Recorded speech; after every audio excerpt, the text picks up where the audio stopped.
নবীনগরে বৃষ্টি মাখা দিনে এক মনোমুগ্ধকর বিয়ের গল্প। আসসালামু আলাইকুম, আমি আজমির রশিদ মিতু। কী অবস্থা, কেমন আছেন সবাই? সাম্প্রতিক এক বিয়ের অনুষ্ঠানে অংশ নিতে গিয়েছিলাম নবীনগর সাভারে। এটি ছিল আমার ছেলের এক বন্ধুর মামার বিয়ে। কানিজাপুর ইনভাইটে আমরা পরিবারবর্গ সবাই গিয়েছিলাম এই বিয়েতে। কানিজাপু হলো আমার ছেলের বন্ধুর মামনি।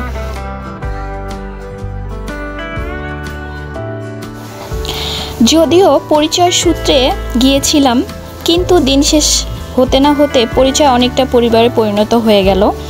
পরিবারের সবার সাথে পরিচিত হলাম, সবাই একসাথে অনেক গল্প করলাম, হাসাহাসি হলো। বিয়ের অনুষ্ঠানটি ছিল খুবই প্রাণবন্ত ও আনন্দঘন। শুরু থেকে সবার মধ্যে একটি হাসিখুশি পরিবেশ। প্রাণচাঞ্চল্যে ভরপুর মুখগুলো।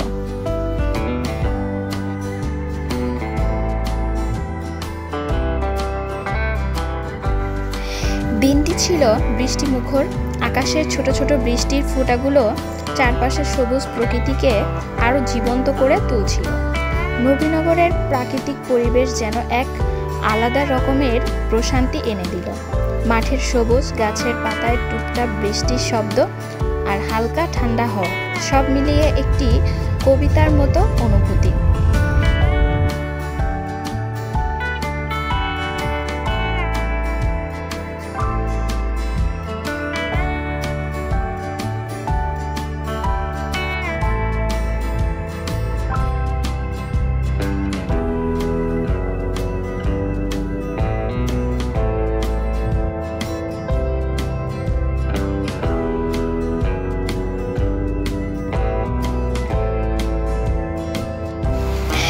বিয়ের আনুষ্ঠানিকতা, খাবার দাবার, মানুষের হাসি, আনন্দ আর প্রকৃতির সৌন্দর্য মিলিয়ে দিনটি হয়ে উঠেছিল স্মরণীয়।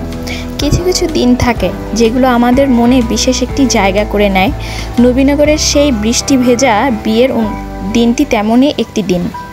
আর কানিজ আপুও অনেক খুশি হয়েছিলেন এই অনুষ্ঠানে আমরা অংশগ্রহণ করাতে। আজকের মতো এ পর্যন্তই। সবাই ভালো থাকবেন, আমাদের জন্য দোয়া করবেন, আমাদের চ্যানেলটি সাবস্ক্রাইব করে আমাদের পাশে থাকবেন। আজকের মতো এ পর্যন্তই। আল্লাহ হাফেজ।